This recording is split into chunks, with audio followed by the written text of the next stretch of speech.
Okay, it says we're going live, and there we go. We are live on the YouTubes for the April 2023 Westlake Charter School Board meeting. Board President Golick, you have the floor. Thank you, Dr. Ike, and welcome everybody watching over YouTube. As a reminder, you can submit comments during the meeting to admin@westlakecharter.com. We ask that you list the subject or put a subject as the item in the subject line of the email, and then limit it to 250 words. We'll do our best to read it when that item is called. We also do have comment cards in the back of the room for anyone wishing to make public comments in person. As a reminder, we can't always respond to public comment. Sometimes we just need to receive it and then recommend that staff look into it for us because it's not an agendized item. With that, Amy, will you please take the roll? Yes. Hope. Here. John. Here. Josh. Katie. Here. Michelle. Meredith. Here. Nurali. Here. And Shannon. You have a quorum. Thanks, Amy. Dr. Ike, that brings us to celebrations. Did you want to... What, do you want me to use the buttons? If whoever hits their button first gets to celebrate. Whoever wants to celebrate can hit the button in front of them, and it'll make a funny noise. Thank you, Ms. Davis. And if you don't want to hit the funny button, I work for you, so you don't have to. We just happen to have them because we borrowed them from a teacher, and they're so much fun. Yeah, and we really only have to do them twice tonight, so we already got through the first time. So the second time will be easy peasy by then. So, Ms. Davis? Yes. I would love to celebrate our high school volleyball team and the tailgate that we just had earlier. A bunch of students and families came out, had hot dogs and chips and all the things, and stayed for the game, and Everest came, and just lots of fun bringing our community together. Love it. Thanks, Mrs. Davis. Dr. Galloway? Oh, I will celebrate our high school A through G for all. We recently got a bunch of courses approved on the UC A through G site, and that felt both like a nice end of a lot of hard work, and also a great equity piece that all the students at our school have not only access to, but through our general curriculum are required to take A through G. Love it. Steve, would you like to celebrate? I'll just give a shout out to our lawn and order team. They're the team that takes care of the campus. It's about to pop and just get so beautiful over here. In the next couple of weeks, things will start to bloom up, and just really appreciate all the support that they provide the campus. So it's about to get really beautiful over here really quickly. Yeah, I love it. Coming back from spring break is going to be really nice. Yep. For a number of reasons, but the beautiful flowers will be one of them. Josh? I want to celebrate my team, the development committee. We're going to present a little bit later, and we put in a lot of work, and I think you guys are going to be excited with what we're doing. So I'm looking forward to presenting a little later. Thanks, Josh. Nurali? So I'm going to celebrate, there was a cultural event that my kids got to celebrate. It's called Holi. It's the festival of color, has some religious meaning for individuals that follow Hinduism, but for the first time, I have two young children, and they got to celebrate this with the greater community, and it was a blast. My kids enjoyed it. It was something I was able to share from my youth that my parents brought down to me, and I'm so happy it's COVID-free and something that they could all celebrate. And she was able to bring two of her friends and had their first time introduction to Holi, so it was a great event, and it's exciting, so yay.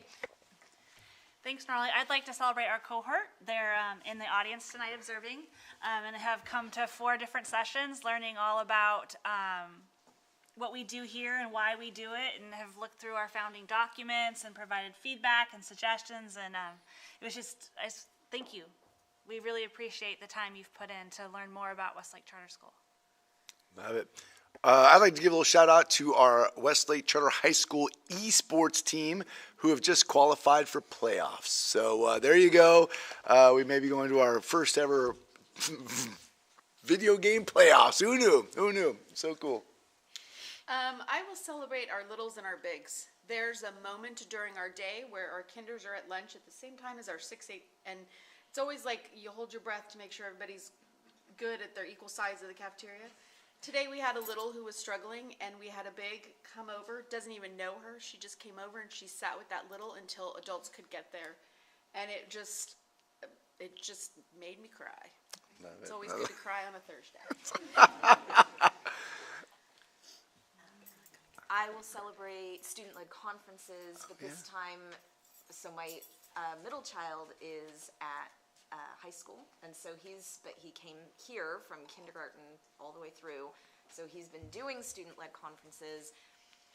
We didn't do them in kindergarten when he was in kindergarten, so I don't remember when we started. Maybe third grade he started doing. But anyway, he's been doing them a long time, and he's only got 2 left now, which is kind of a big deal. But he still hates them. He doesn't. He's like, I feel so awkward and everything. But he does them, and he's used to it. So it's just kind of cool that it's not new for him, whereas it was for a lot of the kids that started. Love it. Love it. Thanks, Sean. Are there any board comments for items not on the agenda? Seeing none. John, shall we check in with Mr. Seamus real fast about any public comment at our East Commerce location? Yeah, sure. Am I turned on there? Mr. Seamus, are you out there at the high school? Yes, I am. Are there any persons of the public wishing to make a comment at the high school? There are no members of the public tonight at the high school for public comment. Thank you, sir. Appreciate you holding down the shop over there. Thank you. Thank you. Good night. I'll check the email. While you check the email, we do have one request for public comment. Just as a reminder, public comment is limited to 2 minutes. Sachiko. You can step up over there, and if you, Steve, you turn on the little camera. And Sachiko, if you hit the green button on the, you're like, no, you don't have to turn on the camera. But if you hit the little green button, your mic will be on. There we go. So this is a celebration from the audience that your cohort had finished our 4-week sessions of the cohorts for the boards and the committees. So I just want to thank Dr. Ike for giving us the opportunity to participate and to answer all of our questions and to put up with us and feed us for, coming out here. So to those parents who were able to attend all 4s, kudos to them. And for those of us who may have missed one, we did our best. But I just wanted to put that out there as a celebration for allowing us the opportunity to participate and to see the hard work that everybody puts in. Thank you. Excellent. Thank you. Thank you. Are there any other public comments tonight? And you didn't have any emails? No, seeing no emails, no. Perfect. So we'll go ahead and we'll continue to check for public comments on the email throughout the night, but I'm going to kick it over to Amber for the wave report. I think the microphone's still on. Hi. Hi. Happy to be here tonight. Was trying to think about all the things we've done in the past month, and there's been a lot. I know Dr. Ike's going to celebrate a bunch of stuff, but we did have a really great coffee talk in this room a couple weeks ago, and we had a great conversation. A lot of families, a few who haven't been to a coffee talk before, which was nice. Just talking about the things they want to do and how they can get involved. We have the next coffee talk coming up on Tuesday, April 25th at 6 p.m. That will be at our high school campus. So we did a couple evening coffee talks this year, and so we're looking forward to that at our high school campus. And then we had movie night last Friday night at both campuses. So good. The movie night at this K-8 campus was rocking. There was at least, 250 family members here. We had people bring out popcorn makers and cotton candy makers. People were serving food and drinks and all kinds of stuff. Tons of volunteers, a ton of families. People showed up really early to get in, so it was a big surprise just seeing how many families were excited to do this again, because it was our first movie night since 2019 and our first time doing it at both campuses. So we tried it at both campuses on the same night, showing different movies. High school was like a drop off. They got to hang out. It was a completely different environment than here. Here there was a lot of families and movement and running around. So both really good. The turnout was fantastic, so we're just really thankful our community came out for that. We also have a lot coming up. We have International Festival of Courts, which our committee is working really, really hard on. That's coming up. April 29th, that is a Saturday from 3 to 6 p.m. We'll be doing some pre-sales the week prior. We still need cultural booth hosts to make that event possible. I think we have a little less than 15 now, and we'd love to have a lot more, as many as possible. We want to learn about all of our cultures. We want to see where our community members are from. So please, if you're interested in that, reach out to WAVE, reach out to the school. You can just email admin@westlakecharter.com and we'll get you connected there. And they still need a couple more committee members. If you're listening and you're interested, we're talking to you. So Staff Appreciation Week also is coming up. I think this year we're going to miss CASP, which is fantastic. I think it's going to be a little bit different, so our staff members won't be doing everything on the same day. So that is the week of May 8th through the 12th. So we're looking forward to that. We have a committee that's working really hard. They've also been doing some drop-in appreciations every month to really show our staff how much we appreciate them. And we're getting onto both campuses once a month doing that. And it's just been, I think, well received, but also we really appreciate those volunteers who are putting that together. We also have a tentative schedule for a game night that will occur on our high school. We did this for the first time last year. It's a K-12 event, but it is going to occur on the high school campus in the Oasis because it's just a great event for like a garden party type of feel. Last year it was really fun. We're looking at doing that on May 12th, probably from 5 to 7 p.m. or so. And then WAVE is also recruiting for board members. All 5 of our positions are coming up for election here soon. We're looking for board members. Once again, if you're listening and you're interested, please reach out. I'll meet with you. I can answer any questions about any of our positions. So that's what WAVE is currently up to. Good stuff. It's excellent. Thank you. Thank you, Amber. Dr. Ike, would you mind doing impact, or Dr. Galloway or Ms. Davis? Thank There we you. go. Yeah, take it. Love Should have it. you ring the buzzer again, though. Yeah. Missed my opportunity. So Impact met and we did a little bit of a literature review on an article that was shared with the whole team to really focus in on what student groups we want to look at the data and look at the achievement gap. And so we're coming back next month to look at more literature and then potentially look at what data we're going to look at and how we're going to turn that into a white paper. Thank you, Ms. Davis. Josh? Can I pass? We're gonna really get into it on discussion item B. Sure. Sean? So when finance met, we got an update from Steve on all things finance as usual. We continued our book review of the Culture Code, and we took a look at a policy which is being shunted over to governance to continue to look at. And that was our day. Thanks, Sean. And then governance didn't meet tonight because of our cohort session. So in May, I'm sure we'll be looking at that credit use policy and the conflict of interest code and making sure everything aligns moving forward. With that, I'll kick it over to Dr. Ike. All right. I got a few slides. No surprise faces. Okay, good. Good. If you want to stop the show at any time, please hit the buzzer in front of you. Just trying to really promote the use of that buzzer. Just putting it out there. We'll be talking celebrations, strategic actions, and updates. And I'll try to get off stage as quickly as possible so that we can get to a reception with our cohort committee that's here.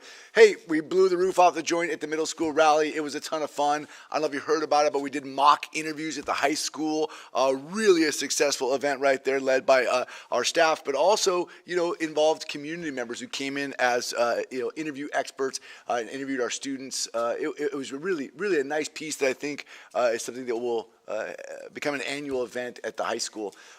Really, it's fascinating to watch what's happening around the sciences at Westlake Charter School, partly because now we've always had, really interesting experimentation and opportunity to do hands-on science work at the K-8, but now that we have the high school science program that's really exploring what's possible, I think the K-8 side of the house is looking up and going, oh, yeah, let's roll up our sleeves a little bit. So we recently got some new science curriculum in the middle school, and it's really hands-on, it's really experimental. So there's really some fun stuff happening, really K-8. But on the 6, I'm not K-8, K-12, but on the 6-12 side, it's really getting exciting. So there's some middle schoolers there doing some experimentation. And speaking of experimentation on the social science side of the house, the Missoula Children's Theater came through this last month, and it was a ton of fun.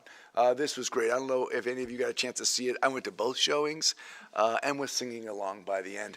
It was great. It was a version of the Jungle Book, and to think that those students auditioned on Monday, rehearsed on Tuesday, Wednesday, Thursday, Friday, and performed on Saturday. It was just a ton of fun in full costumes and out there on our beautiful stage.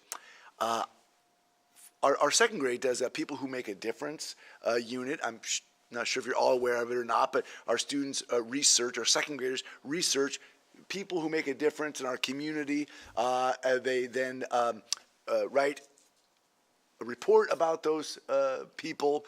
Then they dress up to the best of their ability as those people, and they do a living wax museum. And people come on campus and walk up to a wax figurine. It's actually a second grader who's trying not to smile.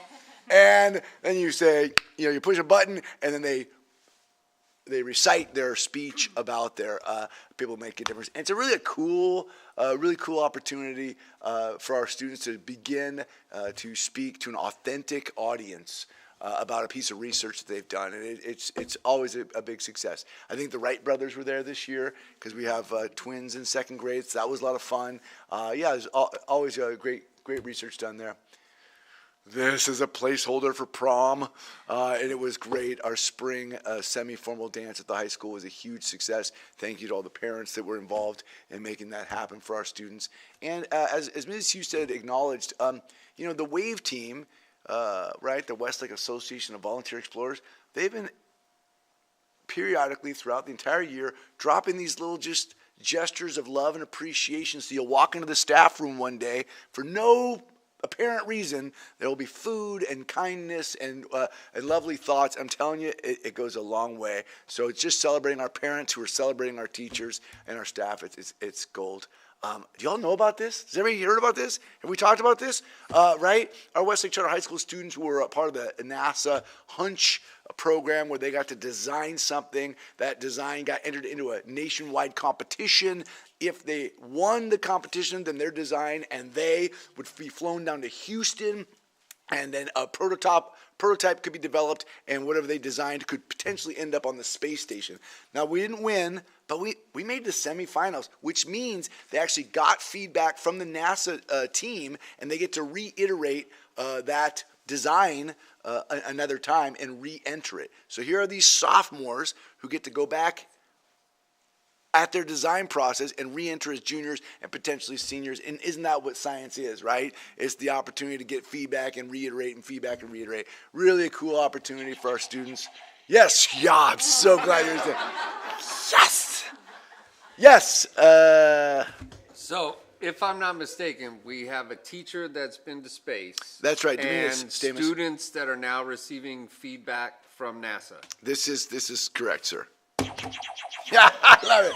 Yeah, it's great. I mean, really, and that kind of just demonstrates one of our pillars, one of our educational pillars is teachers as designers, right? We recruit the most amazing educators to fill our classrooms, and what we understand about curriculum is that the teacher is a part of the curriculum, right? The curriculum is todo, right? It's everything. Everything that's in that classroom and brought into that classroom, including the students and their families, is a part of the curriculum. And so Domaina Stamus, who has an affinity for NASA and space, brings that into her physics classroom, and look at the opportunities that opens for our students. Her passion ignites the passion of others. So, yeah, it's fantastic. There's the celebration right there. That's that esports team that I told you about, who has just recently made playoffs. They got jerseys. They've just about to double in size. And the 8th grade elective, esports elective, has 28 kids in it this quarter, which means I think we'll have a big team next year. We'll have a freshman team and maybe a varsity team. And this is that K-12 movie night. We had 2 movies on 2 different campuses with 2 totally different vibes. The high school vibe was like super chill and just kids without their parents. The K-8 vibe was hundreds of people eating cotton candy and running around. And it was, I don't know if anybody watched the movie, but we had a lot of cotton candy and a ton of fun. There was a kindergartner who came up to me at the end of the night and looked me right in the eyes and said, "Dr. Hike, I had 4 cotton candies." And she was like vibrating. I was like, your parents will be emailing me tomorrow for sure. It was great. It was so great. Look how many people were there. It was just so fun to have the community come together. We just hadn't done that in several years. I mean, it's our first movie night since 2019. True story? Yeah, it was great. All right. And, we had a visitor from our California State Legislature and our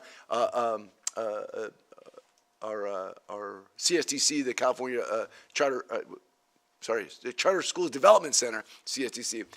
Some visitors came through. The visitor from the legislature is on the ed finance side of the house, and wanted to kind of walk through our school. It is exemplar of like, how do we utilize funds to personalize for students? We walked her through classrooms and talked about that, and she was fascinated, gave me her card on the way out and was like, hey, this is a great example. So really nice to have visitors back on campus and seeing what we do the way we do.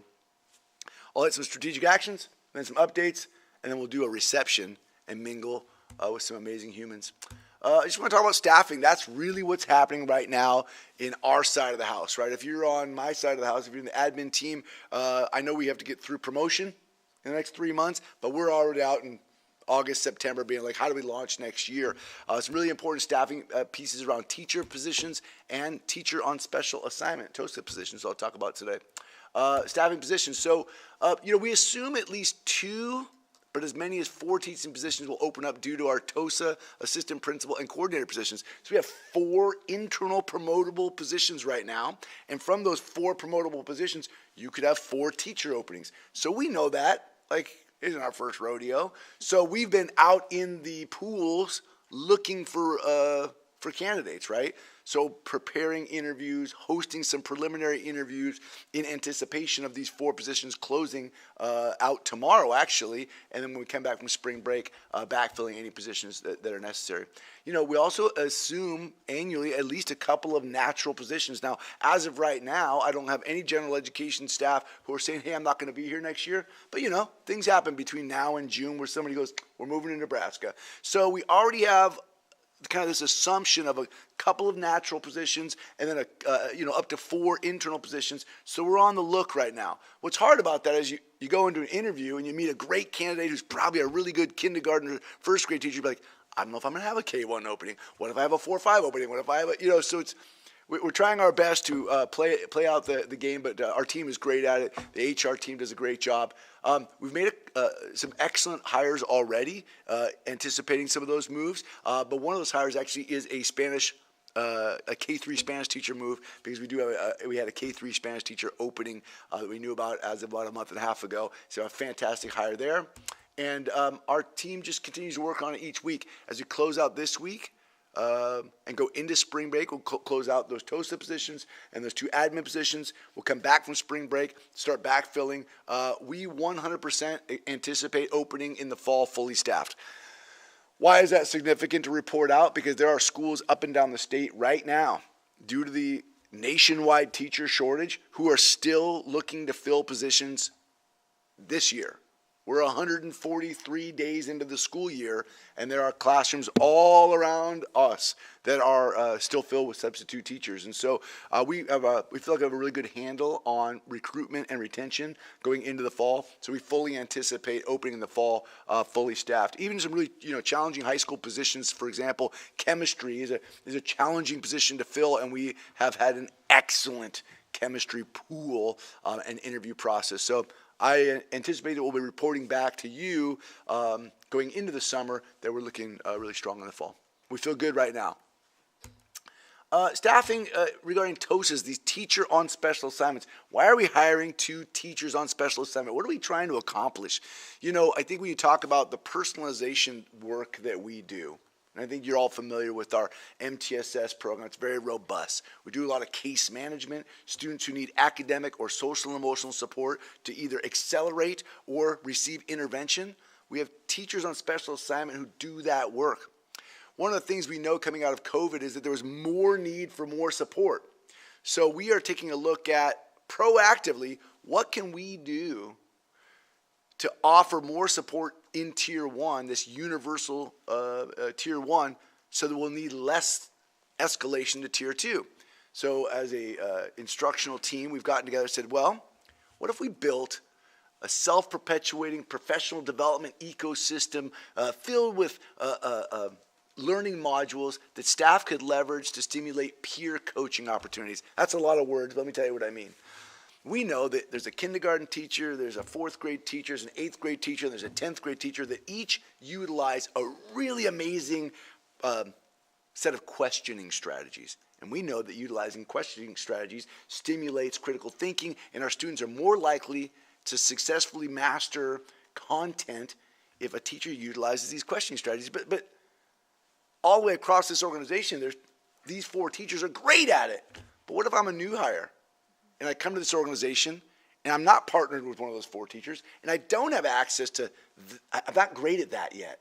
Well, we would hire a couple of TOSAs whose job it is to go around and curate these best practices from across those teachers and create a online learning module that we would store in an online learning tank that can be utilized for professional development. So we hire you as a brand new teacher and you come in and you go, I'm interested in increasing my practices around, questioning strategies. We go, oh great, here's this module that's been curated with information from across our organization that allows teachers to develop their practices in alignment with what we would consider best practices of this organization, right? One of the things we often talk about in our organization is like, you could send people out to conferences, you could buy people books, to fill them with, but most of what you probably need is already right here within the organization. There's over 60 teachers who have incredibly diverse capacities here.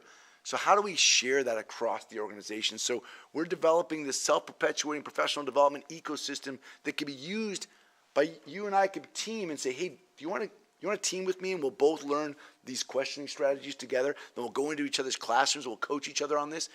This is going to be a really innovative approach to leveraging best practices across an organization. Imagine this interactive database filled with these tier 1 practices that are curated from our staff members. Like videos of our teachers doing it, literature curated from the literature that supports those practices, right? Real resources that are developed with, adult learning theory in mind, right?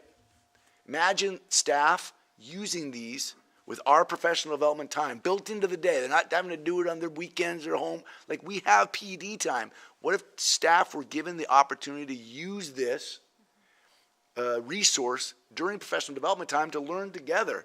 And then if these TOSAs can go into your classroom and model those strategies for you or come in and give you feedback on those strategies, that's why we're hiring these people to develop these resources and then help coach the launch of these resources. And the last imagine is, imagine these practices now being easily shared across our organization, but even outside our organization, right? Our mission says we demonstrate what's possible.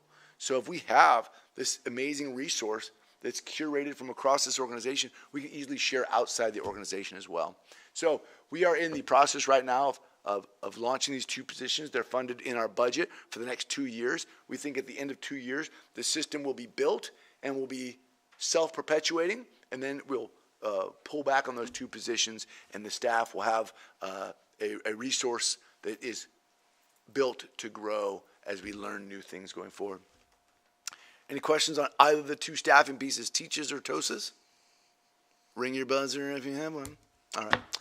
Updates. I want to talk about property acquisition. There's been like not a bad turn, just an interesting turn around this CDE site approval. So as we approach CDE site approval, we were kind of coached by King Consulting that yes, we can get CDE site approval. We're right there. We got our Title IV piece done. Just check that box. And then the CDE came back and said, hey, you have to do 6 more months of studies and $50,000 worth of investment to get CDE site approval. And we said, hey, it's what we got to do. It's what we got to do. In collaboration with the Natomas Unified School District, they said, hey, pause. There's no point investing $50,000 in 6 months worth of work to get CDE site approval on a piece of dirt if you don't have your designs already done. Because as soon as you do your design and start to build, and you thought your parking lot was going to be over here, but now your parking lot's going to be over here, you got to go back to the drawing board and do $50,000 worth of site approval again. So we have a preliminary CDE site approval, and we will seek full approval once we get to the design and build process. The process that we're describing here is in alignment with NUSD. They just bought that piece of property in the arena area. They didn't get CDE site approval. They got the preliminary approval, but they've already said, hey, we're not going to seek site approval from CDE until we have all of our designs because it's more cost effective that way. So in our negotiations and conversations with NUSD regarding the potential transfer of this property, they're saying, hey, you don't need to be CDE site approved. The preliminary approval is adequate. Don't waste money or time. We'll get there when the design process begins. So that leads us to kind of an FUA update, the facility use agreement. We are, continue to work on a facility use agreement addendum regarding this property and what we'll do with this property between us and the Thomas Unified School District once the purchase is finalized. And I'm hoping that by our next meeting, or certainly by the June meeting, we have a better update on that. I met with Angela Herrera on the phone today regarding this, and she has some documentation that she's using to work with her team to talk about, okay, what are next steps from their end, and how does that align with our proposed FUA addendum. And then escrow timeline. So we are currently in escrow. We have expended a portion of our deposit to extend out 1 month, and if we extend out one last time for our final extension, it will take us out to a final closing date of May 17th, at which point we will transfer $6.2 million from our account over to the current owners of that dirt, and then we will become the owners of that dirt. Any questions on this process? I do a lot of talking about dirt. I can't wait until we're talking about walls and roofs and windows and ceilings. Someday, my friends. Okay. This is a fun update. It's about enrollment. Lottery went very smoothly last month, and I want to give you some enrollment updates on, who's accepted, how many people, and especially at the high school. So obviously on the kindergarten side, enrollments have been offered to the appropriate amount of students, and the wait list is literally hundreds long. So you're going to fill all your spots in kindergarten. In fact, all of your K-8 spots look really good. But let's talk high school. The first, I missed a slide. I think I deleted this slide. I was going to tell you about 6th grade because I think that's an interesting update. When I first got to Westlake Charter School, I used to make the very first year, I made the all-call, greetings, Explorer families, and hey, if you know any 6th grade students, we got some openings. Back then, we had a hard time filling 6th grade because middle school was new, and we were only 3 classes wide, 3 classes of 28. When we expanded to 4 classes of 28, 112 students, we still had to fill those 6th grade spots, and our matriculation from 5th grade to 6th grade was something we always kept an eye on because you had 4 5th grade classes in about 1 classroom every year.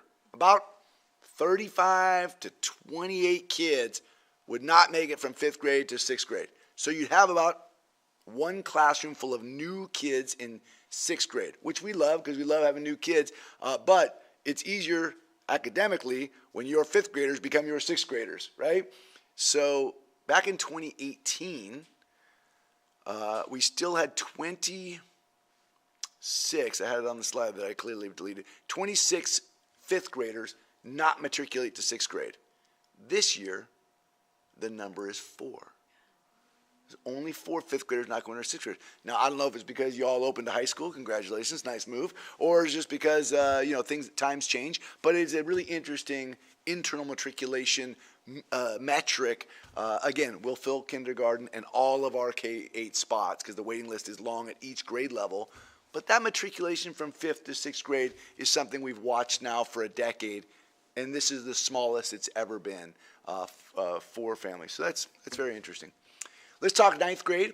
We had a target enrollment in 9th grade of 150. Remember, we're trying to get to 500, and we know that from people who've opened high schools, they told us, you start with one number and you reduce your target number because as kids move and leave school and move to Nebraska, less and less juniors and seniors want to transfer into your high school, right?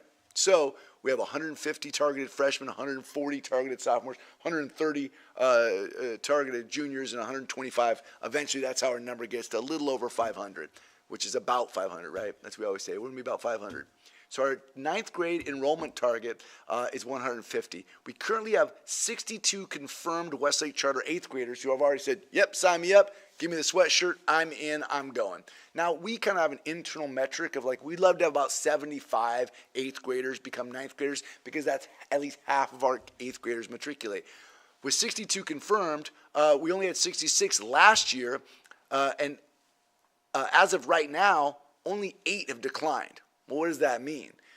You have 62 confirmed, 8 have declined. That's only 60 kids or 70 kids. That means there's another, almost 50 kids out there who have not told us one way or the other. And we know that part of that is because, IB and SECA applications are still out there. We have 73 confirmed ninth graders in lotteries. So if you take 73 and add it to 62, that's how many current ninth graders we have.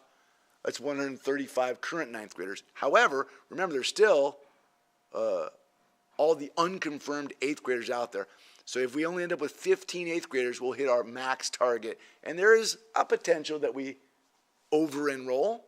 And typically over the summer, what we see is people accept and then end up declining. And so we'll hopefully come back down to 150.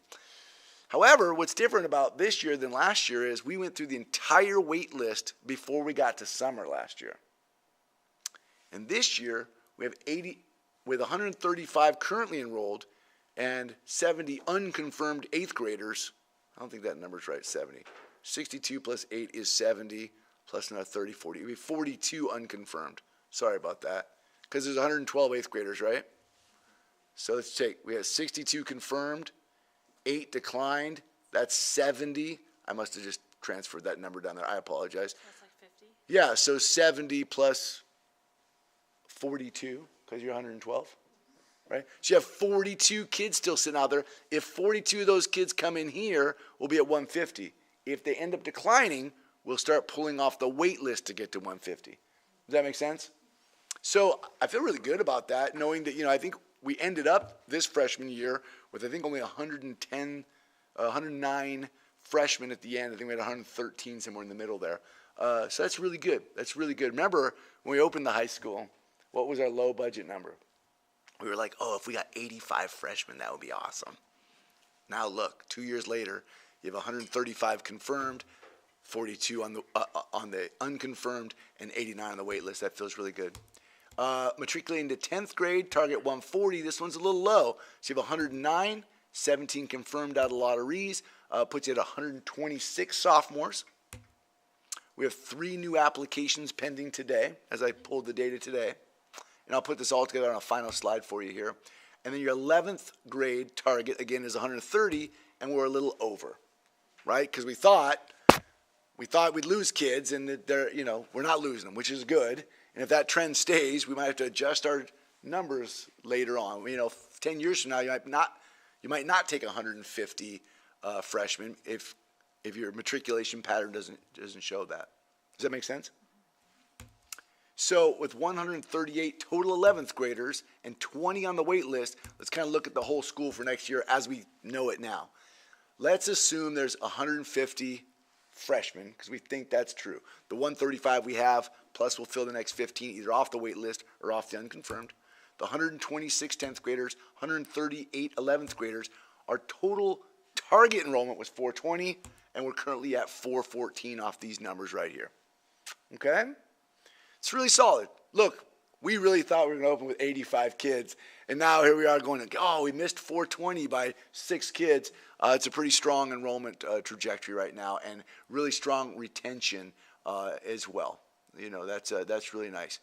We had 150 freshmen in the original summer pool going in, but by the time we got to the first day of school, we were below 150. I think we were down to 142, then down to 132. So that number, this group's really held strong, that founding freshman class.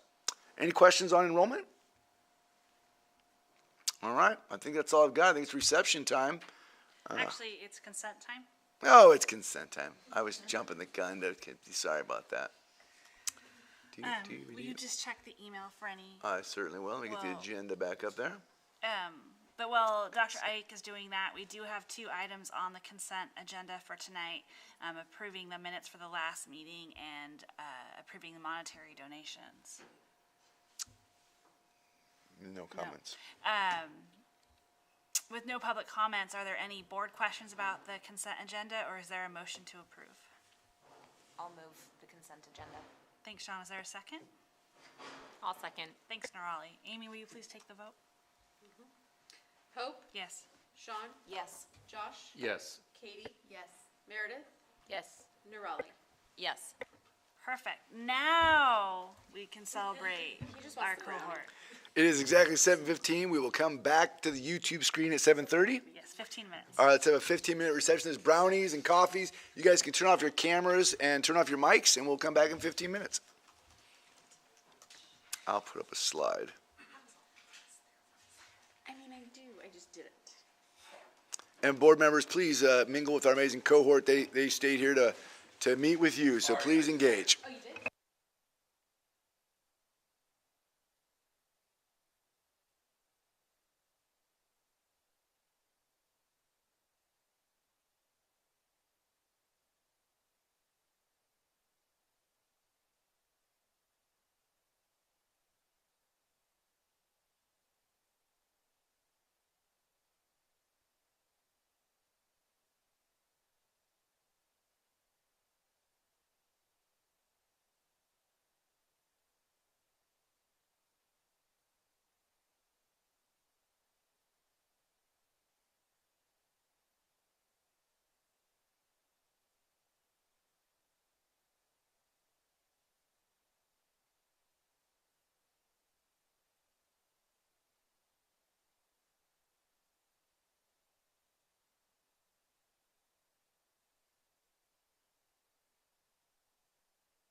And it looks like we're heading back. I'm just going to refresh this screen for anybody on the YouTubes.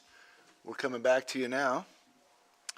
Scooby-Doop-Doop. Let me get a little refresh. There we go. Oh my goodness, this is going to start at the top? No. All right, good. I was like, it's a lot of slides. Okay, I will go over here to the agenda. Okay. So Dr. Ike, I'll just kick it back to you to introduce the academic readiness report. Okay, and I am just going to check my audio to make sure that I'm being heard on the YouTubes. Just checking. Give me 1 second. So sorry. Looks like I am. Check 1, check 2. Scooby. Oh, there we go. We are. We got audio. We're looking good. Coming in loud and clear. Who's that? Is that? Thank you, Jessica Block. You're loud and clear. Great. Well, I will start some slides. Am I in the right place? There we go. All right. Sorry for the technical delay. Thank you all for engaging in our reception, and thank you, A-Dub, for the brownies, the burritos, the coffee, all of the above. Appreciate you. Well, team, we were going to do our academic report last month. As you recall, we punted it to this month, for the sake of time. And I have a very exciting guest who's going to be presenting the academic report tonight, our Director of Curriculum Instruction, Jen Caillou. I'm going to kind of kick it off, and I'll be handing it over to her. And Jen, I think you have the clicker, and you'll be using the podium. So if you want to jump on the podium now, you're good to go. But I'll kind of get us started, everybody. I want to contextualize this academic report with 3 different goal sets that the board has established. Goal number 1 is our board goal to begin the process to regularly monitor and analyze student outcomes through the lens of diversity, equity, and inclusion. So, as a board, we have said it is one of our goals to do this work more regularly, including the topics of, through the lenses of DEI. You also have set a goal for the executive director that's somewhat in alignment, right? The executive director goal 2 is begin to develop an academic and social emotional monitoring system or systems that demonstrate student outcomes disaggregated to analyze growth toward readiness by student groups. So there you go. We're right in alignment. The board goal, the exec goal, but there's also this WASC goal, because our WASC, Western Association of Schools and Colleges, which is our accrediting agency for our high school, our WASC goal is develop a systematic approach to measure and analyze academic and social emotional student outcomes to continuously determine learner needs. Okay. We always do multiple academic reports to the board each year, but I see us saying, let's make sure, and I think Michelle Gibbons actually asked us to start doing this several years ago, let's make sure they're always bringing back the conversation not only around how are our students performing, but how are our student groups performing. What does the achievement gap look like? And so we're going to be making sure that that's part of the agenda today. I want to report out on academic monitoring and reporting as it applies to these goals, because we've done some significant work this year around this, in part through the impact committee, but also internally as an administrative team as well. And we're going to unpack some of that. You'll recognize that spreadsheet over there, because this is some of the work we started doing. The curriculum instruction team has spent the year building reports, generating reporting guidelines, testing data inputs and output protocols, so that we can fill this table over here and take it to impact, for example, for analysis.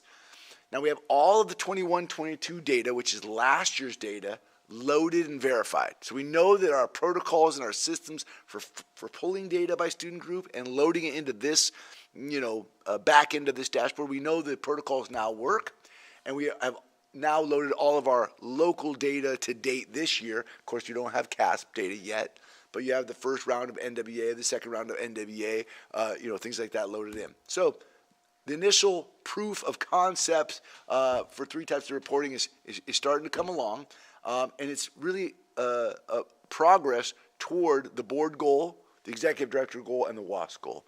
So this is we're in a good space right now. In fact, Katie and I, or Mrs. Davis and I, worked this last week on a first brush of analysis for using this academic table that will be taken to the impact team to see, is this the data that you think answers that research question that we wrote to guide our white paper in impact? So it all really resonates right around that same topic, and we're making a pretty solid progress on that. Now, you can do anything you want, or you can't do everything you want.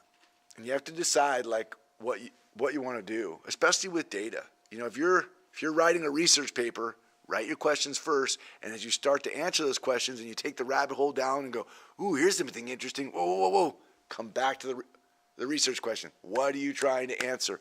I tell you that because with all of this data, we can go off in 1,000 different directions. And we'd say, oh, show me more of that data, show me more of this data. I want to talk a little bit about this tiered approach to data usage because we operationalize all of our work at Westlake Charter School through the multi-tiered systems of support concept. The concept being universal, tier 1, what everybody gets. Everybody in every classroom gets universal tier 1, first best instruction. Hey, I'm going to teach you all here in this first grade classroom consonant, vowel, consonant, at, cat. This is a phonics lesson. You're all getting tier 1. All 22 of you are getting my best first instruction. That's tier 1. Tier 2, what some people get based on need. Hey, I gave everybody the same lesson, consonant, vowel, consonant, at, cat. But a couple of the students didn't catch the concept at tier 1 and they need some tier 2 support. So it's only some of the people are getting that based on their needs. Tier 3 is an even smaller group. It's a handful of students who are getting more intensive supports, not just targeted, but intensive supports. Often, you'll see students with, a 504, an individualized education plan, getting intensive, very personalized support based on what their needs are. Why do I tell you that? Why do I tell you that? Well, because if you look at data protocols, we are developing universal tier 1 data protocols. What will we do with all this data? Well, we'll have some data that everyone sees universally here at the board. This is on YouTube. This, theoretically, everyone should see, or both people that watch YouTube. Thanks for watching. Just kidding. So this is a universal data cycle for the board and the public, including NWEA, because we do that here at this diocese, right, twice a year. CASP, we do that every year. And we've been doing achievement gap analysis, regularly here at the board. So that's a universal data protocol. Data cycles for the administrative team, for teachers on special assignment, including like benchmark and skill assessment analysis. Those are not data protocols that we'll utilize on YouTube. We certainly don't want to be talking about benchmark analysis for Mrs. Smith's 3rd grade classroom on YouTube because those are just 22 kiddos, and we don't want them to become identified by their, by their performance or outcomes, in a public setting. But someone should be utilizing these data protocols to say, hey, how are we doing on these local benchmark assessments, right? So this work that you've established as a board goal, as executive director goal, and as WAS goals, really driving the data cycling that's going to be happening more regularly at our school. And so this is how I'm trying to meet my executive director goal. Creating data cycles for you at the board and the public, creating data cycles for our teachers internally and for administration. And then this more intensive data cycle, think of it like big room, smallest room. That's the data cycle for our PLC teams. That's local data. That should be just the people who produce the data, right? Me and my teacher teams, I teach 3rd grade. I've got 4 partners. We're going to look at this data very intensely as a team. Nobody else is going to look at this data as intensely as us because this is our data for our kiddos, right? Does that make sense? So as we get into like data cycling and data production and we have all this wealth of data, I want to inform you how I am conceptualizing the 3 tiers of data so that you don't, hit the buzzer and go, hey, show me Mrs. Smith's 3rd grade data. Like, no, that's not for this room. That's for the teacher's room. That's their data. Our data is the more globalized data. Any questions on that? I'm super excited about it. I think we're making really good progress on it. Big shout out to Katie Davis, who's doing a lot of the data mining for us. So thank you to that and to your whole team for that. I think we're starting to create structures that are really allowing us to continuously improve our kind of data practices. Now, this is what we're going to do. We're going to talk universal data cycle right now, and I bring to you our amazing Director of Curriculum Instruction, Mrs. Jennifer Kayau. Oh, hey, here we go. Was that a question or like an intro buzzer? I thought you needed an intro. Oh, sorry. An intro. Thank you, Josh. I like that. I had to go to intro You did. And Mrs. Caillou, is your mic is on. Okay. I think so. I think we're in a good space. Thank you for letting me come out tonight and to spend some time with you to talk about academic readiness and how our school and how our students are performing. It's a great opportunity for me just to reflect and to be able to say, like Dr. Eck was explaining, that this is a universal where we have the opportunity to talk about some specific things at the board level, and I'm excited to kind of hopefully tell a little story about the things that you're going to see tonight. We're going to talk about two different pieces of data tonight. We're going to talk about NWA and about CASP.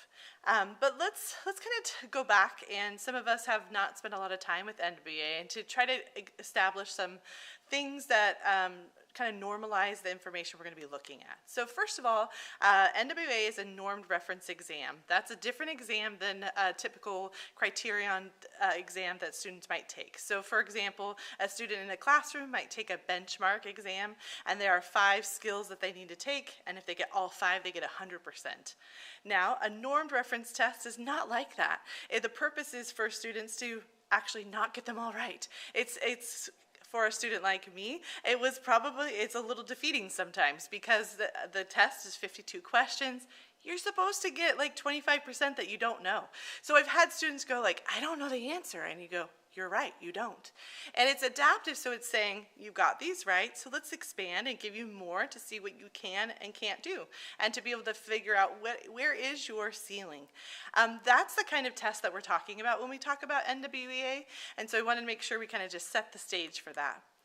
In addition to that, when students take a norm test, they get a scaled score, and that is compared to a normed curve, which you're going to see on the bottom here, and I'll kind of go through that with you.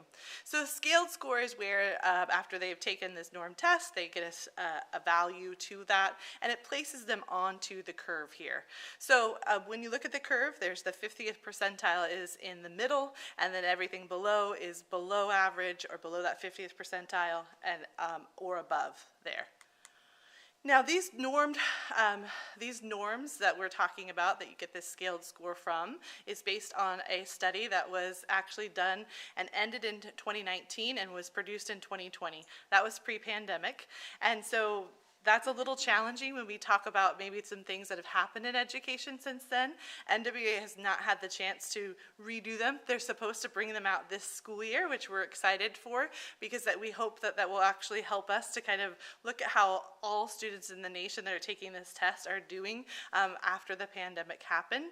And so when we talk about the norms that we're using now, it is coming from based off of 3 years of study of looking at national student results, and so it helps us to kind of know where those come from. Now, one of the things that we like is that NWA does help us to predict how our students will perform on CASP. Sometimes families are like, this is a norm test, how does that relate to CASP? They have been able to do some research to say if a child on that normed curve scores in the 61st percentile, that they are predicted to be proficient or meet on the standard at CASP. Now, you'll see the heading there, it says Fall 22 to Winter 2023. One of the things that we want to kind of, as we talk today, is to look at what happens to students in the fall and their winter traditionally, because we test twice a year right now at our school, and in the fall time, right when they come to school in August, and then we test again at the end of January, end of January, and we're trying to see what are the trends that we're seeing in student data through that time. So I'm going to show you a little bit on the chart here something. So the students tested, say a 4th grade student was able to test, they got a scaled score.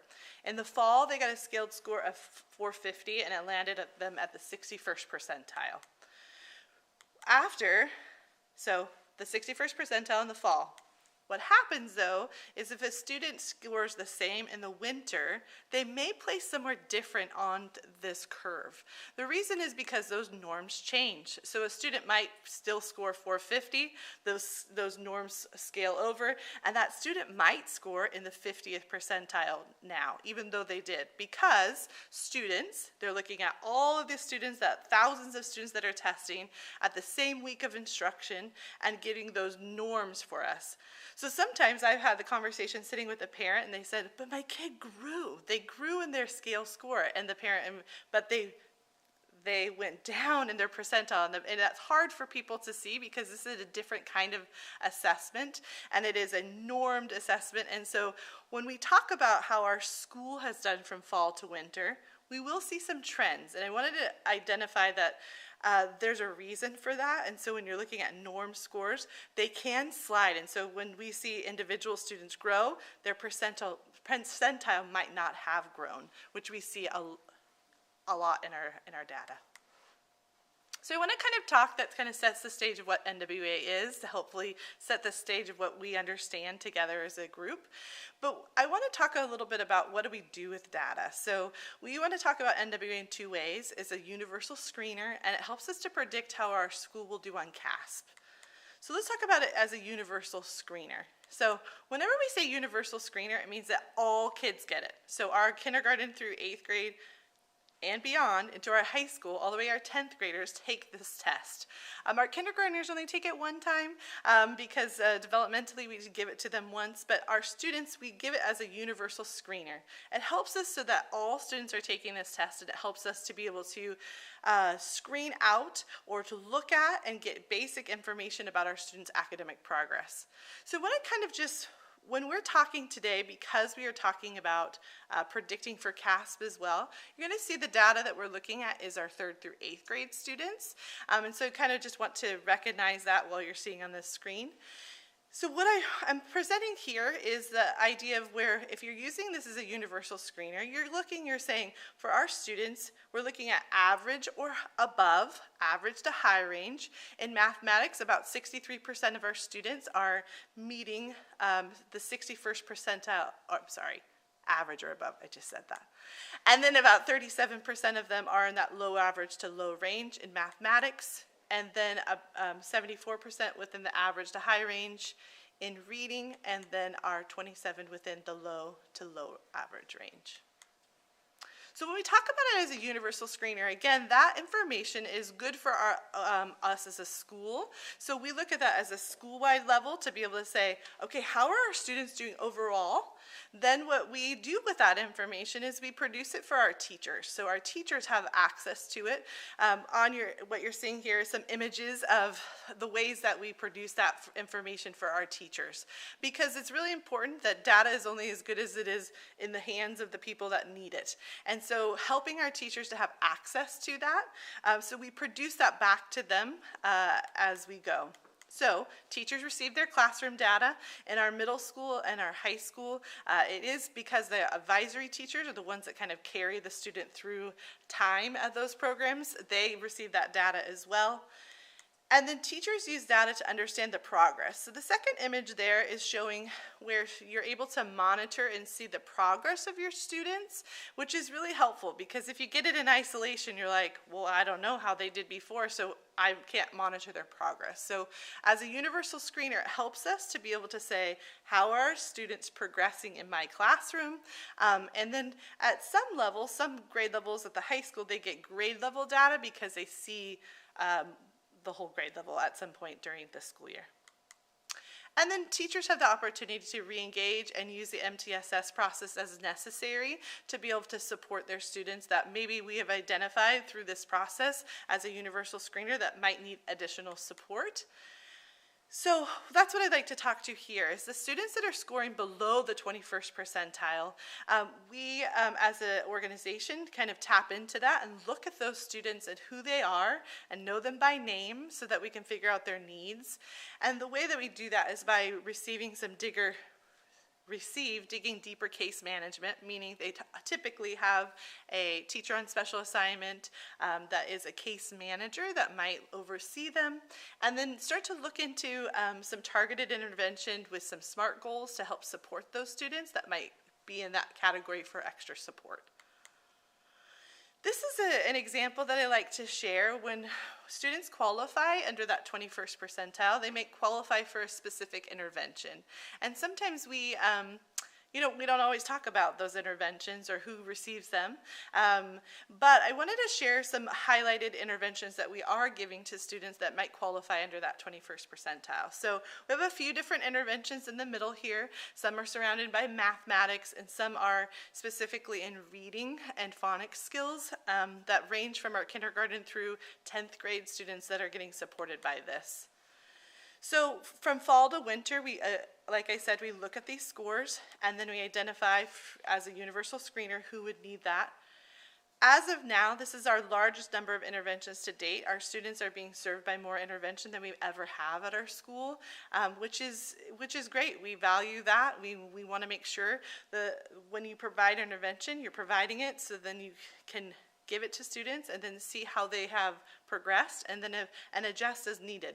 And so some of these interventions are adjustable in there. Some of them are a course that they will need to take, such as Just Words as a period of time that a student qualified for, and then we'll monitor them for that one actually is for 1.5 years to be able to monitor the students in their growth in reading. We also lean on our teachers on special assignments and our instructional aides, and our admin collaborate around this data to say who needs these supports. And I want to kind of talk about what that produces for students. So some students gained enough to move a percentile. Many students, when we're talking about NWA, many students grew in their scale score or their RIT score, but not necessarily their percentile. But we're measuring growth for our students, and we're seeing that students that are receiving intervention are indeed growing. And so when you look at these interventions were used with fidelity, over 70% of students made RIT score gains, which is great. We want to be able to say, hey, we had a screener, then from there we identified needs. From there we provided those interventions, and when they're used with fidelity, we are monitoring and seeing students are growing, which is a positive for our kiddos. So moving on, the next part you're going to see is it moves from why we use it as a universal screener to predicting CASP. CASP is another system, a way for us to monitor our students and our progress of our school. And so as we recall at the very beginning, we talked about that if a student is predicted to meet on CASP if they are at the 61st percentile or higher on NWEA. So for our 3rd through 8th graders in winter right now, we have in mathematics, we have 38% of our students that are meeting that mark, and in reading, it is 52%. I always like to remind people that look at this is 1 point of data. We have lots of local data that we look at as well, including benchmarks that our students are looking at our standards for that grade level. And so this is a point that we look at and we say, okay, give us this information along with this other information to be able to paint the whole picture of students. But this is where we currently are. But I wanted to tell the story. Remember we talked about fall to winter and what happens at our school. And so here's a little bit of a pattern that I like to share and then draw some conclusions with you. So each year we do see scale scores grow. So again, that scale score, remember we talked about that student that might have gotten a 450. We typically will see scale scores grow in the winter, from fall to winter time. So they come in, they take the test in the fall time in August. They typically are growing in the winter in their scale score. But each year we do see a percentage of the students that are scoring lower than the 61st percentile or decrease from fall to winter. That's a pattern we've seen for years. I'm going to show you the last 2 years in mathematics, and then we'll look at reading. So if you look at last year, we had our fall to winter. We did drop 4 points for our in mathematics. Then if you look at this next year, this is this year, we were at 43 and then we're at 38, and we dropped 4 as well. But what I want to draw attention to is this.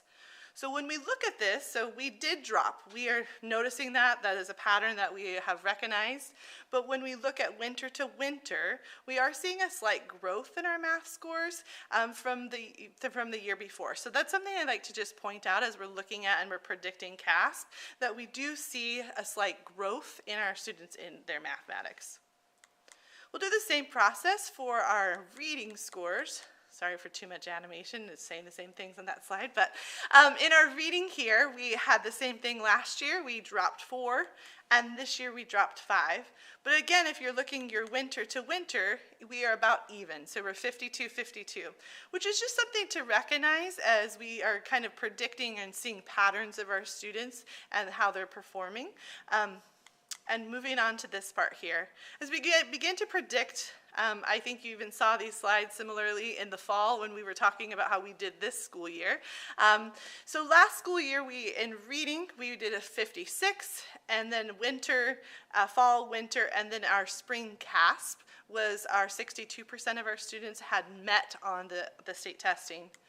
So when we look at our pattern this year, we are very similar, right? So we would predict that we would be about the same or even more, depending on what kind of interventions or supports we put in place. But that would be our prediction of where we would potentially go with our CAS scores this year in reading. The same for mathematics. In our fall, we were at 40, 36, and then we came to 44% of our students met, in the spring of last year. And then it's 43, 38, and our prediction would be that we would be a bit above or a little, or the same. So it's a predictor of CASP. So that NWA data helps us to predict how our school is performing overall.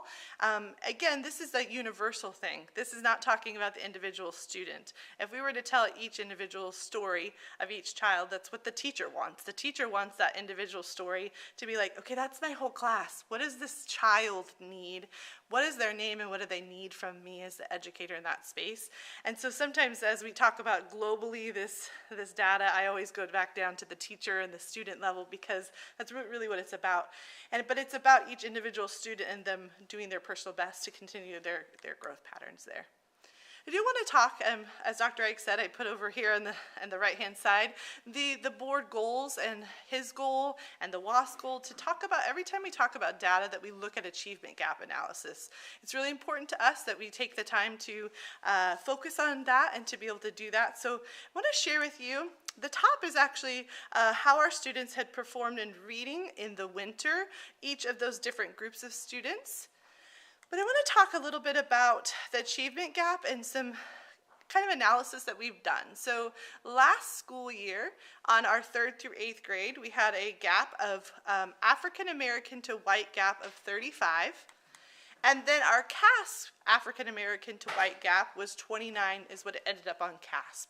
So I want you to kind of look to that, and we'll make some prediction of what we think that gap might look like as we are going into CASP testing this year.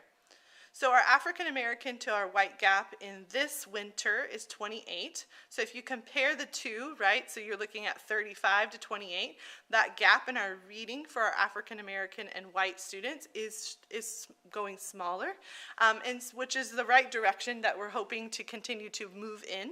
And so I would say that is a positive pathway that we are going on in our reading. And so with that being said, we will see where that lens, where we go from there. But it looks like it is a positive trajectory for sure. We do the same process for our mathematics. Again, at the top, that's our math students for the winter testing. And when we look at our achievement gap data, we're looking at 3rd through 8th grade students. Again, NWA last winter is African American white 24. On CASP, it was 32 point. And then we look at this particular one, it is a 25-point gap. So when we look at that, yes, this is, the gap is still there. But as we look at that, the gap isn't grown a tremendous amount. It did grow by 1 point. But as we continue to look at that, be aware of that, and continue to work hard to support all of our students, it's helpful to see this information as we go into our state testing to see what that will predict for our school. Partially, when we give this information, you're like, well, what do you do with it? Like, what does this mean to anybody that is in this space? And I think one of the big parts is that you see on the right-hand side is lights, camera, action, testing, is that we like to talk about our testing that's coming up. most people don't celebrate testing. I don't, but I kind of get excited about it. We did our training for our staff yesterday, and we have some really cool shirts. And I believe that our excitement and our drive and our passion for our student achievement helps our students to know that they're cared for and for them to do their personal best. And so when you have teachers and people that are like, this is important, you're important, tell us how you're doing. I've noticed that when I was a teacher that it mattered, and so we prepare for testing this year. And on the dashboard this year, our California school dashboard, last year it just showed achievement. It did not show growth. And this year we will be back to the growth metric again, which is important for us, that each child grows. It doesn't matter how much, it matters that they grow personally. And that's what our message is to our students, is that they perform their very best and they show growth.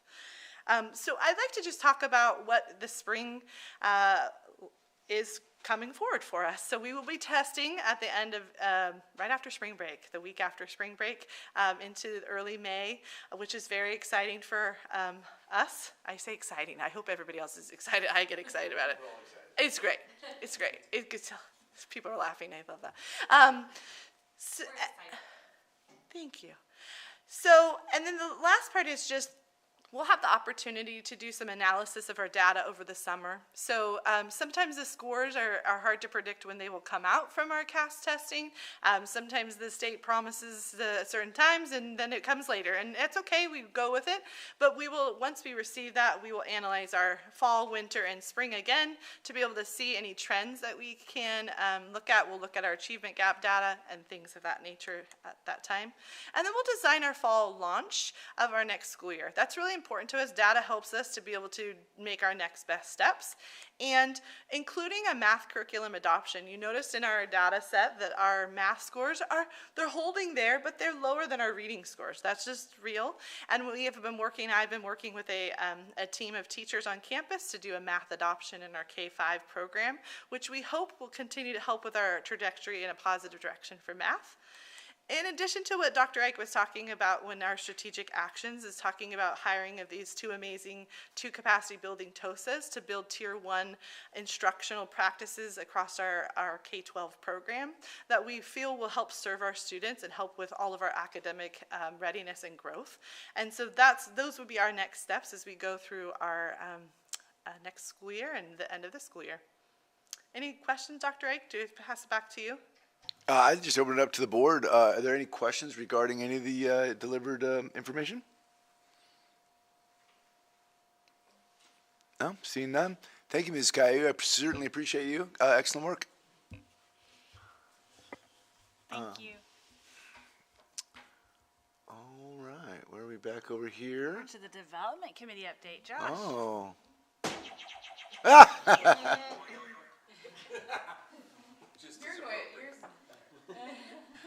All right, thank you, Dr. Ike. So we wanted to just take a couple of minutes for the development committee. We're in the major part of what we do, which is developing funds to try to help out the school and getting systems going.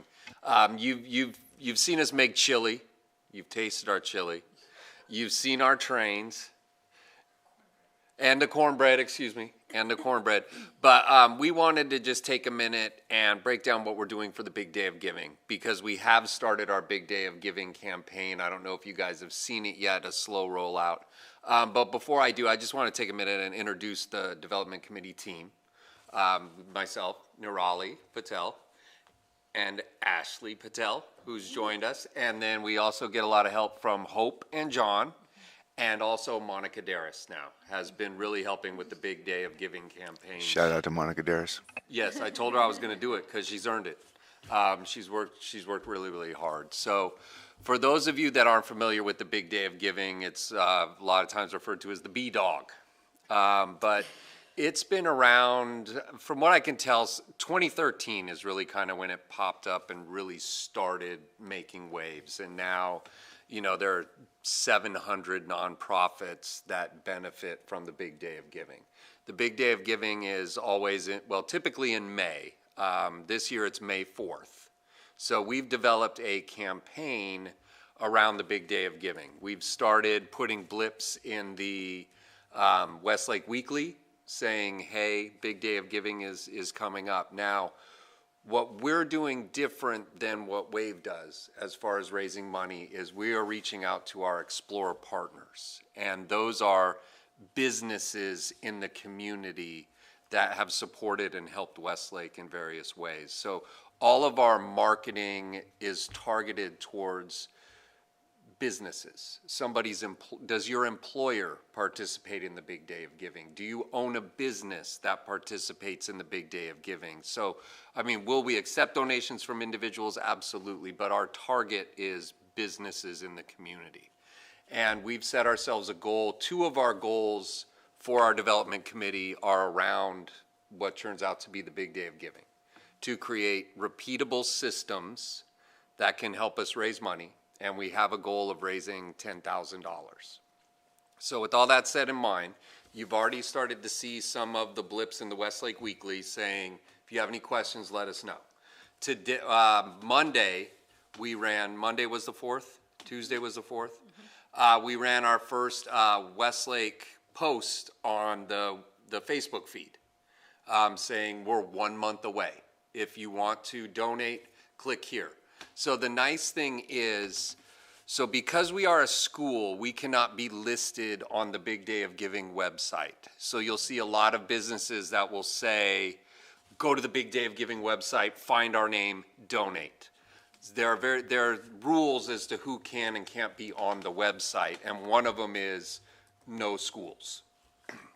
So, but the nice thing is the Sacramento Charitable Foundation, they have a whole program online where you can go in and you can take their material, take their data, take their calendar and tailor it for yours. So the nice thing is, because we're not on the website, we can start taking money now. So in every one of our communications, not in the Westlake Weekly yet, but we've put in a donate button.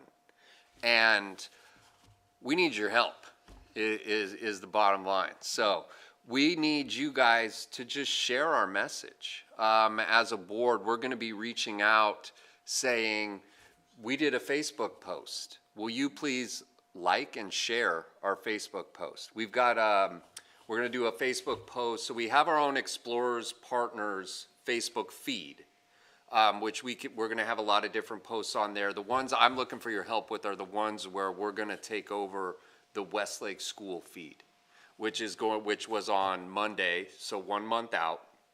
We're going to do it again 2 weeks out, 1 day out, and day of. So all we're looking for you guys to do to help us out is to share the word. I've connected with local restaurant Oshima Sushi. They're going to give us 2 $50 gift cards, and we're going to run a promo, or not a promo, a contest, 2 weeks out, day before, and we're going to say, hey, like, share, and tell us why you give to the Big Day of Giving. And that way we can send this message as far as it will reach. Initially we talked about tell us why you love Westlake, but we didn't want to pigeonhole ourselves into too small of an area. So we just want to know, why do you give to the Big Day of Giving? Like, share, comment, and we're going to do a raffle based off of everybody that's done it. We'll do it at 2 weeks and day before, day of, and we'll raffle off a $50 gift card to Oshima Sushi and it's not, whoever gets the most responses or anything like that. Everybody who comments, likes, and shares will get put into the raffle. So that's something we're going to do. And we're starting tonight.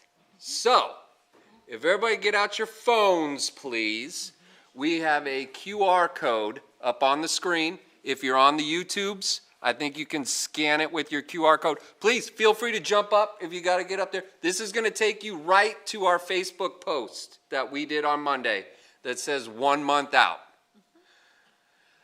Yes? I also realized I did like a walkthrough for people for our Twitter on how to click, where to click, and all that. So that'll be inside of my too. So everybody got to the thing? Like it and share it. That's all we're asking you guys to do to help us out from the board level. Like, share, and go. I'll tell you, we sent out the first email to our Explorer partners at 3:30 today. We've got one donor and $500. Let's bring that up, please. That link on the post would take you to here. And this is our Explorer Partners page with a $10,000. That's a $1,000 suggested. So we've got $10,000. That's our goal. We've got 500 right now. You can see we've got one backer. Now the nice thing is because we're going after businesses, the suggested donation is $1,000. Let's be honest, the big day of giving works. Anybody and everybody who can give what they can give is fine. But our suggested donation is $1,000 because we're going for businesses. We've rebranded. So we have this Explorer Partners web page year round to accept donations. But during the big day of giving, we tweak it so that it's solely for the big day of giving. And starting now, every communication that rolls out will have a link to send them straight to this page, and they can give at any time. So we're really going to put the push on 2 weeks. Well, the biggest stuff is going to be 2 weeks out, but then the day before and the day of. That's the big. That's when and throw it out there. You never know where it might end up. You never know who might click it and go, you know what? My cousin's son and daughter went to that school and they've told me all about it and I can't get enough of it. I'm in. They go to space. Their kids talk to NASA. I'm in. So this is our time to shine. This is what we've been giving. This is what we've been gearing our year up for, is the big day of giving. So I wanted to present, well, we wanted to present this to you guys. I wanted you to meet the team and see if you have any questions, and just like and share and comment, and like and share and comment. That's all we need. We're going to be sending calendar invites to everybody on the board that will have, we're going to post today. So please accept on the calendar. And then when it comes time, we have instructions in there. Click the QR code, post onto Facebook. Copy the, go ahead, Nora. Oh, I was going to say, there's not only Facebook, we also have a Twitter account, which is our Westlake, it's WCS Partners. I have a step-by-step screenshot where you need to click when you log in within the calendar invite. So every time that calendar invite, if you forget, you can just open up that PDF and it'll just remind you on how to do it. So it's like Twitter for that handle, Facebook for our actual Westlake Charter School account. So the links are there as well, if that helps. And I met with our chamber ambassador for the school. The chamber, if we can tag them in there or get it over to Joe, they'll try to share it. But from the research that I've done, the biggest thing is just about spreading the word as far and wide and as loud as you can. So we're starting off with 10,000 for this year. Going forward, I think we're going to do a similar campaign for Giving Tuesday. This one, the big day of giving still being the biggest one, but we're going to have a similar campaign for Giving Tuesday and things of that nature. For Giving Tuesday, we raised $1,500, and we were on break during Giving Tuesday. So we want to put some more, gas on the fire for that and see where we go. So at this point, any questions, any ideas, any comments? We're open for anything. If I retweet it right now, will you hit the button? Heck yeah. You're done. I just did it. And we're on the board. Thank you. So thank you. That's just an update on what we're working on. Amy, I think I've added you to allow you to add board members now to all those calendar invites. So can I add board members, or will you need to add those board members to those counts? Because you accepted, and then I think the behind the scenes work of who actually adds the rest of the board members is a question. Awesome. Thank you, Amy. And that's perfect. And for the first one, we just wanted to show how easy it is to just boom, click, go. There'll be 7 calendar invites that'll be coming through as little reminders. So please look out for Just that. reading the 7 calendar invites is the hardest part of the whole thing. Excellent. Thank you, development team. Thank Love you. it. Excellent work. So that brings us to our closed session items, but just so the board's aware of future agenda items, we have some goal discussion to do around 23, 24, as well as the calendar, so those will be coming up shortly. Should we go ahead and do reflections now? Yeah. Since we don't anticipate a report out of closed session? Yeah, for sure. Let's do reflections. That sounds great. What worked well about this meeting, or what would have worked better if? Mr. Carell. I love the process that we've started for onboarding to committees with future, feeding up to the board and seeing the parents involved and seeing the parents come out to all the board meetings, all 4 committee meetings. That's a lot to ask, and we had a lot of people step up, and Yeah. that's good. Yeah, it was It's a great. big thing. It's good having a full room. I love it. Whip around this way. Can we go your way, Dr. Galway? Yeah, I thought all the reports were really helpful for me tonight. The decks were really nicely done. Cool. Ms. Davis? What worked well was hearing from the development committee. I think hearing all you're doing for Yeah. the Big Day of Giving, it's a lot of work, but it's good work and it's going to be great for our school. So thank you. Love it. Sean Berman? I liked Mrs. Kayu's presentation. I always like it, and I love to hear from you, Mr. Eck, Dr. Eck. But it's always nice when we get the principals or Mrs. Kayu or other people who are on the various admin committees or whatever it is Yeah. I'm trying to say. It's nice to get new voices. Yeah, we kind of talked about that. Jen and Ms. Caillou had not done the academic report, and we're like, yeah, let's do it. Let's get you on stage. You're the director of CNI, so perfect. Yeah, and don't stop. Your passion is contagious. That's right. We're all excited about testing now. We're all giddy about testing.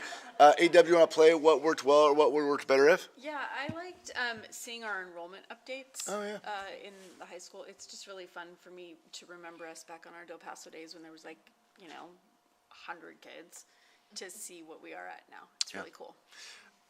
What worked well for me was the expanded development committee report out. I love that we have report outs each month from all the committees, but that was kind of a nice deep dive into hey, here's really what our committee is highlighting right now, and I'd love to see us, I guess you do the same thing for finance when they bring comp forward, things like that. It was just nice. The first interim, second interim, but just joking. I couldn't help myself. Just couldn't help myself. I'm sorry. I actually also want to celebrate Mrs. Kayu's presentation, but for a slightly different reason. And it's because I really appreciated the reminder about how growth can look different, right? And it's easy to see a percentile or see certain pieces and sort of fixate on growth being that one thing. And so I really appreciate and value you coming in and explaining that growth comes in many different ways and that any growth is good, which is I really think what we were shooting for in sort of when we developed the mission and all the different pieces and what we, each day we just want to give kiddos and adults pieces to grow with. So thank you. I'm going to follow up on Josh's, and I really appreciated this new process of really bringing on people that are looking at all the committees, really understanding us as Wesley Charter School, and as relatively new, I feel like one of the biggest things is really just even interacting with them. They know so much, and when I asked just the question of, what are some committees that interest you, it's just the wide range of information and people's backgrounds as to what they feel would really put on these different committees. It was very fulfilling, and I think they loved, as you did share earlier, I think their appreciation for the time and effort put towards really giving this information, I think, is going to lead to a great and successful leadership group. So thank you. Thank you. So with that, we will adjourn into closed session where we have 2 items on under existing litigation, and we anticipate no report out. So we'll publicly adjourn the meeting at this time, and then note in the record what time we actually fully adjourned.